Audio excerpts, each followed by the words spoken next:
सभी प्रभु प्रेमियों को मेरा प्यार भरा राधे राधे। इस वीडियो में हम चर्चा करेंगे कामदा एकादशी के व्रत के बारे में।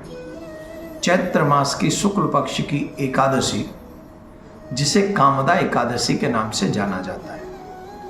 धर्मराज ने जब भगवान श्री कृष्ण से पूछा तो भगवान श्री कृष्ण ने कहा, ये वृतांत पूर्व में हुआ है। चैत्र मास की कामदा एकादशी का फल क्या है, इस व्रत को करने से क्या लाभ मिलता है, इन सभी संदर्भों में हम आपको एक कथा सुनाएंगे। लेकिन उससे पूर्व हम आपको बता दें, इस दिन हमें मनक्रम वचन से एकादशी का व्रत करना चाहिए।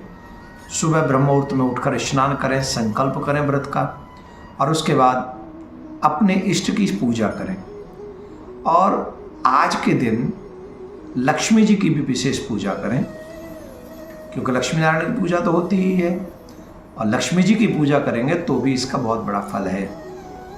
कामदा एकादशी से कहते हैं, इससे प्रत्येक मनोकामना पूर्ण होती है, बड़े बड़े पाप जलकर भस्म हो जाते हैं। कामदा एकादशी के दिन लक्ष्मी जी की पूजा करने पर लक्ष्मी का अभाव हमारे परिवार में कभी नहीं रहता, तो इसलिए लक्ष्मी जी की भी पूजा करनी चाहिए। पूर्व काल में एक कथा ऐसी आती है, गंधर्व राजा के यहाँ पर, एक जो राजा थे उनके यहाँ पर एक गंधर्व और एक गंधर्वी रहते थे। मतलब उनका नाम था ललित और ललिता। ललित और ललिता जो रहते थे वो पति पत्नी थे, लेकिन आपस में उनका बहुत स्नेह था, बहुत प्रेम था, बहुत स्नेह था। तो एक बार राजा के राजसभा में ललित जो था वो गायन विद्या कर रहा था, और अचानक से कोई ऐसा विषय आया कि उसको अपनी पत्नी का ध्यान हुआ है, और अपनी पत्नी की याद में वो खो गया। और उस अपनी पत्नी की याद में उसने जो स्वर लगाए वो स्वर बिगड़ गए। तो ये बात पता चल गई, राजा ने शाप दे दिया कि मेरी सभा में रहते हुए तू अपनी पत्नी का ध्यान करता है, जा मैं तुझे शाप देता हूँ, तू राक्षस हो जा। तो वो राक्षस हो गया। उसकी पत्नी को बड़ा कष्ट हुआ और बहुत दुख हुआ।